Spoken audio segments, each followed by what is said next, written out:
Ontario's Ministry of Labour is investigating after a worker was killed while installing a temporary bridge in Marathon.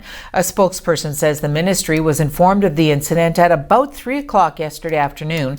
Janet DeLine says it appears that the steel bridge shifted as the worker was installing it, pinning the worker underneath it. An investigator is on their way to the scene to probe the incident further. The ministry didn't release any information about the deceased. The Anishinaabe Police Service is looking for your help with regards to a suspicious person incident. On Tuesday, an unknown male went to residents in the 400 block area of Highway 17B on the Garden River First Nation. The unknown male knocked on the door, asked the homeowner to let him in. When the homeowner refused, though, the suspect grabbed some clothing and left. The suspicious person is described as a white male with short hair. Anyone with information about this incident is encouraged to call the Garden River Police. Their number is 946-4196. First off, I want to thank the Ethics Commissioner for his report. And even though I disagree with some of his conclusions, I fully accept this report. Justin Trudeau responds to the Federal Ethics Commissioner's report that he violated the Conflict of Interest Act by improperly pressuring former Attorney General Jody Wilson-Raybould to halt the criminal prosecution of SNC-Lavalin. Where I disagree with the Commissioner, amongst others, is where he says and takes a strong perspective that any contact with the AG, the Attorney General, in this issue was improper.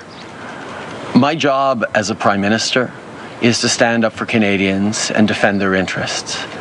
And yes, it is essential that we do that in a way that defends our institutions, that upholds prosecutorial independence.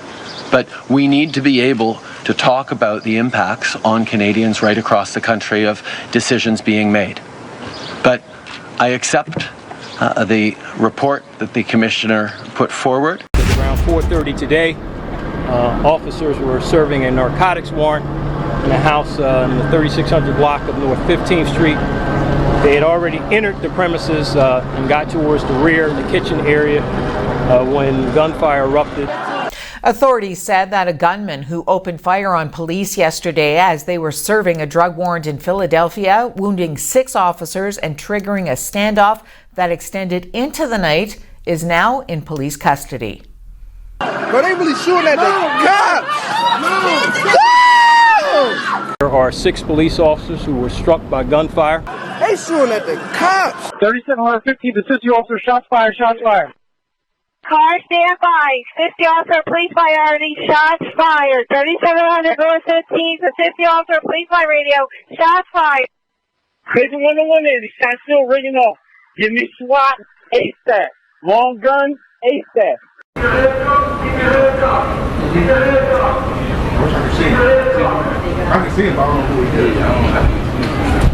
We are very, very lucky.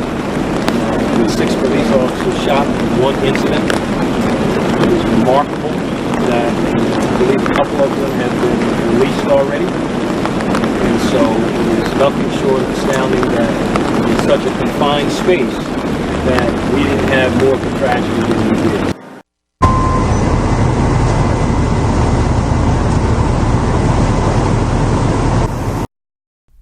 Police in southwestern Ontario say they are investigating after a vehicle slammed into a home, causing a major explosion. London Police Constable Shayna Boland says the crash happened in the city last night just before 11. She says investigators believe the vehicle also hit a gas line that caused the explosion. Boland says 2 officers were sent to hospital with minor injuries and 2 firefighters were also in hospital being assessed. It's going to be all part of our ongoing investigation. We have contacted the Office of Fire Marshal and they are sending staff to assist us with that investigation, and I'll be part of our origin cause investigation. Police say houses on the street as well as those in a 1-block radius were evacuated. They say the massive fire is still active and has spread to several houses. Boland says a female was taken into custody. She says investigators expect to be on the scene for several days.